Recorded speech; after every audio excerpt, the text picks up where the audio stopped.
Siya ang pinakamalakas na ninja na umalis sa kanyang clan, at nagbagong buhay mula sa marahas niyang nakaraan, at tumira sa isang liblib na lugar sa Amerika kasama ang kanyang pamilya. Ngunit pinatay ng clan ang kanyang pamilya dahil sa ginawa niya, at ngayon siya ay maghihiganti sa kanyang clan, kailangan niyang harapin ang napakaraming mga ninja assassin, at mga cyborg upang mapabagsak ang clan na pinanggalingan niya. Sa huling yugto, pinatay niya ang ninja assassin na pinadala para patayin siya, at sinenyasan ang tao sa kamera na papatayin niya silang lahat, at siya ay nakatanggap ng tawag, at sinabing sa wakas ay magkakausap na tayo. Napansin nga ni Higan na tila kilala niya ang boses ng tumawag. Sinabi nga ng tumawag na siya ay nag-encrypt ng call para hindi siya matrace. Nagtanong si Higan kung sino ba talaga siya, pero hindi siya sinagot nito. Gayunpaman, ibinunyag ng tumawag na alam niya na si Higan ay papunta sa Oswa City, ngunit ito ay may mahigpit na seguridad, kaya mahirap para sa kanya na makapasok ng mag-isa lang. Dahil sa dahilang iyon, nais ng tumawag na tulungan siyang makapasok. Hindi tanga si Higan para magtiwala agad sa tumawag, na hindi pa niya nakakausap ng personal, pero sinabi ng tumawag na pareho silang nasa parehong sitwasyon bilang isang exile ninja. Kaya't mas makabubuti sa kanilang dalawa na magtulungan. Sinabi niya na magtuturo siya ng lugar kung saan nais niyang magkita sila ni Higan mamaya, pero na kay Higan ang desisyon kung pupunta ba siya at magtitiwala, o hindi. Nagising si Mike sa isang kwarto sa ospital matapos ang aksidente sa kotse, at binuksan niya ang isang drawing na natanggap niya mula sa kanyang anak. Ilang taon na ang nakalipas, sa isang flashback, ilang taon na ang nakalipas, nasa isang operasyon siya kasama ang isang tao, nang simulan siyang tawagan ng kanyang asawa ng paulit-ulit. Maaari niyang sagutin ang tawag, ngunit sa tingin niya ay mas mahalaga ang kanyang trabaho, kaya't sinabi niya sa kanyang kasama na mag-focus sa operasyon, kahit hindi tiyak ang ulat ng saksi. Natapos ang araw nang wala silang nahuli, at nang bumalik siya sa opisina, sa wakas ay naisip niya nang sagutin ang tawag ng kanyang asawa. Gayunpaman, ang sinabi ng kanyang asawa, sa kanya ay labis niyang kinalungkot.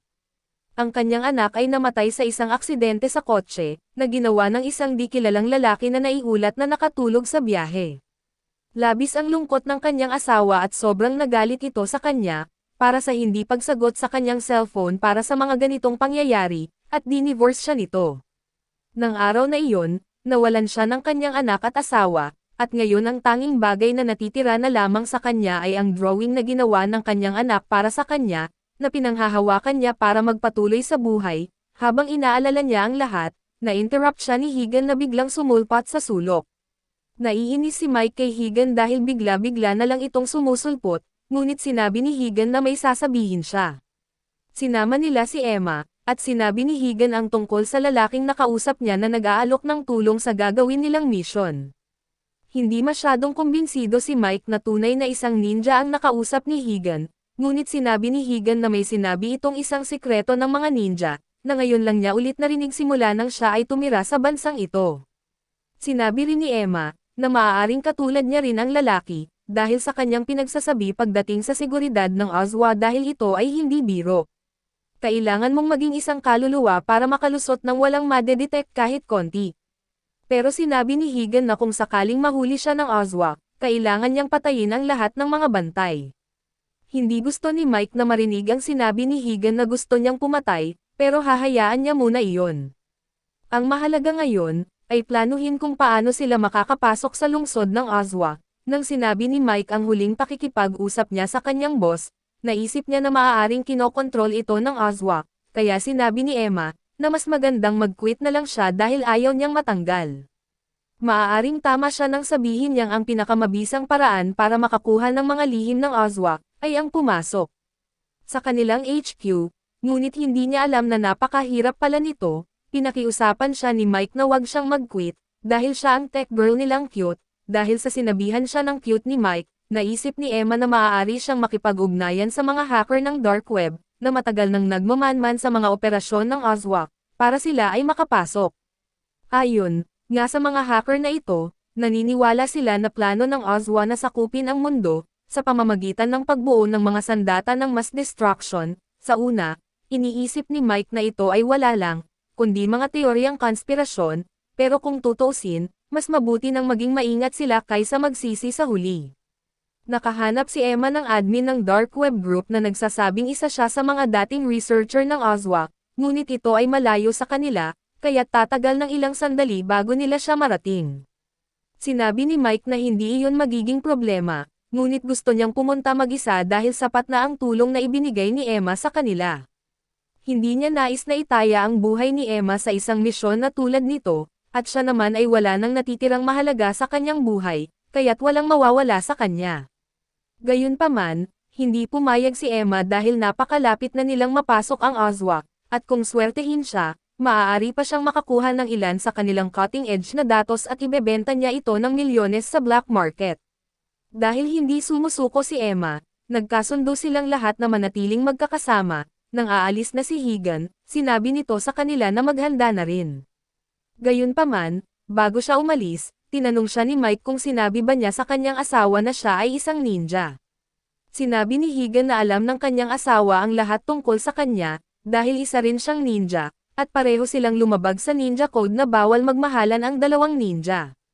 Ipinakita nito sa buhay ni Mike, na kahit isang ninja tulad ni Higan ay mas pinipili ang pamilya kaysa sa trabaho. Sa kabilang banda, nagpatawag ang CEO ng OSA ng isang pagpupulong upang talakayin kung paano nila mapapatay si Higan dahil tila napakamaabilidad nitong mandirigma.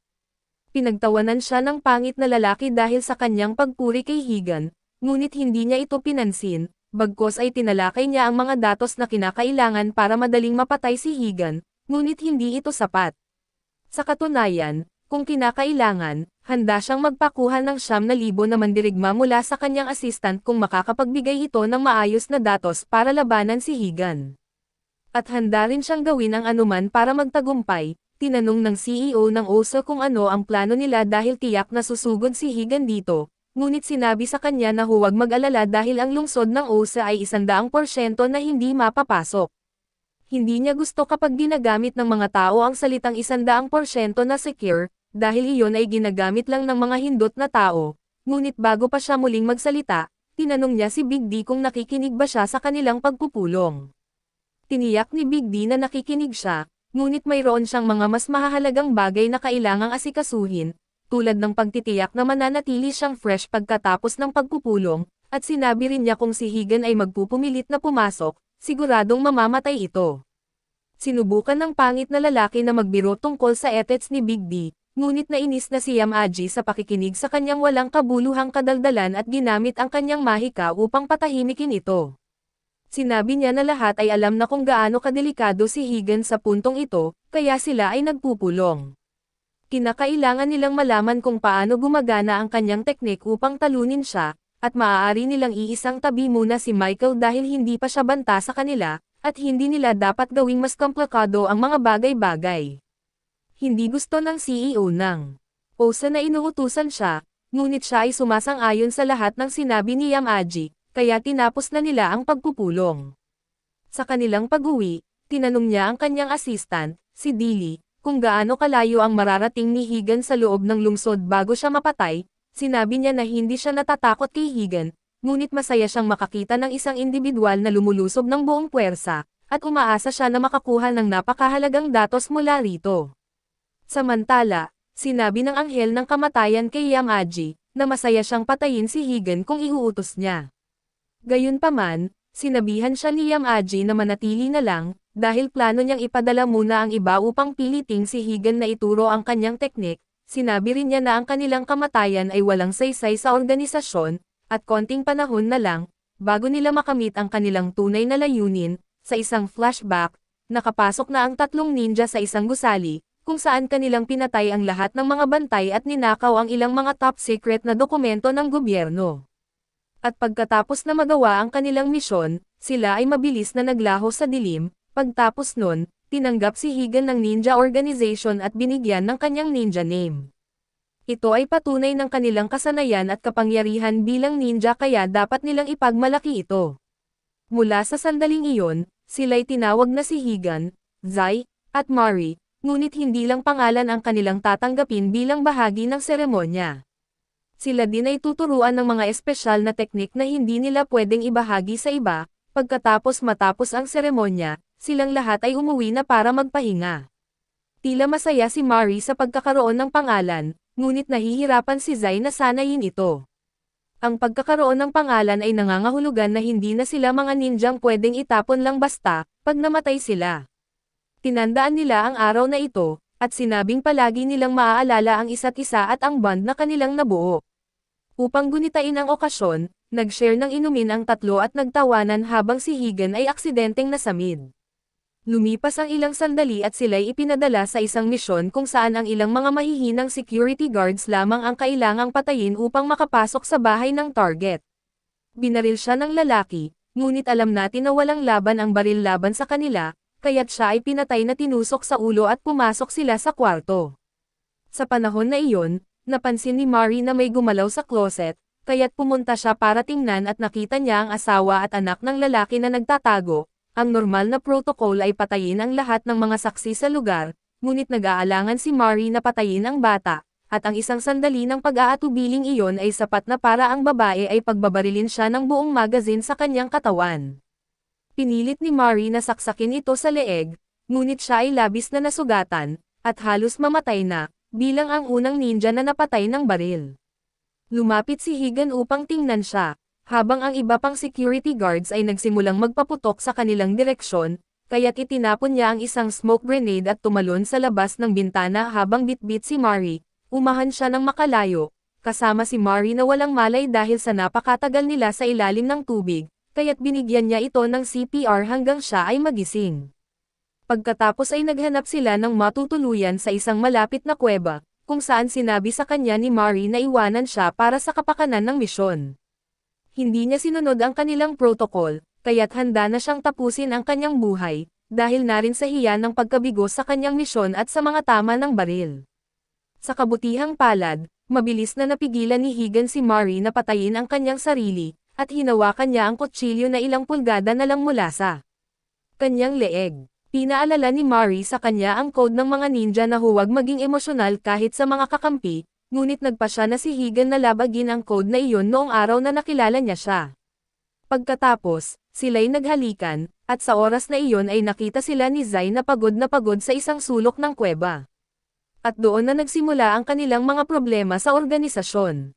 Sa kasalukuyan, si Mike ay sinusubukan na tawagan si Higan, bago pa siya umalis upang makipagkita sa researcher na kanilang nakita sa dark web. Gayunpaman, tumatawag ang kanyang boss sa parehong oras. Hindi siya masaya sa ginagawa ni Mike kamakailan, ngunit malaya siyang gawin ang gusto niya dahil wala siyang hinahawakang mga kaso ngayon. Ngunit iba ang kaso kay Emma dahil kailangan pa rin niyang magulat sa kanyang boss. Ibig sabihin nito hindi na makakasama si Emma, na okay lang dahil hindi naman talaga niya gustong isama si Emma, una pa lang. Pero bago sila maghiwalay, tinanong siya ni Emma kung nagugutom ba siya. Samantala, kinontak si Higan ng misteryosong exiled ninja, na natutuwa na tinanggap niya ang kanyang tulong, agad niyang pinaliwanag kay Higan kung paano gumagana ang seguridad ng OSA. Gumagana ito sa kanilang independently developed na teknolohiya at nagche-check bago pa makapasok ang sasakyan kung may pahintulot. Kung may mapansin na hindi inimbita via scan, agad na magpapaputok ang mga drone. Bukod dito, ang espasyo sa itaas ng lungsod ay sakop ng isang electromagnetic barrier na ulan lang ang pinapapasok. Kaya't ang pagpasok mula sa ibabaw ay imposible, dahil dito, papasok si Higan sa ilalim ng lupa na kanilang ginagamit para kontrolin ang lahat ng mga sensor sa buong lungsod. Mayroong mga security camera pati na rin mga laser traps at mga armadong sundalo na nagpapatrolya, kaya dapat siyang handa anuman ang mangyari. Kung magawa niya itong lagpasan, mararating niya ang barrier sa lungsod, at sa puntong iyon ay gagamitin ng tumatawag, ang kanyang magic upang patayin ito ng 5 segundo para makapasok siya.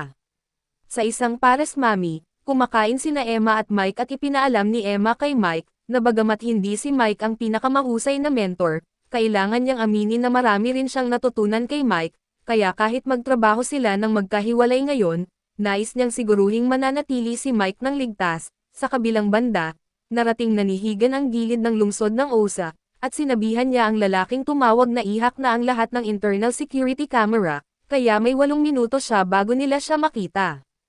Nagsimula na siyang kumilos ng mabilis at tumakbo sa ilalim ng facility, habang iniiwasan ang lahat ng mga nagbabantay na sundalo tulad ng iniutos. Nakakita siya ng laser security system at nagsimulang mag-perform ng highly accurate na gymnastics upang maiwasan ang pagkahuli. Gayunpaman, isang patak ng pawis ang bumagsak mula sa kanyang mukha at nag-trigger sa laser, kaya't nabigo ang buong plano. Alam na nila ang kanyang pwesto at nagsimulang magpadala ng mga sundalo upang patayin siya. Hindi nagdalawang isip, agad niyang pinatay ang mga ito at patuloy na tumakbo papunta sa barrier. Ngunit sa sandaling ang barrier ay mawala, lumabas si Zai sa harap niya at nagtagisan sila ng masamang tingin.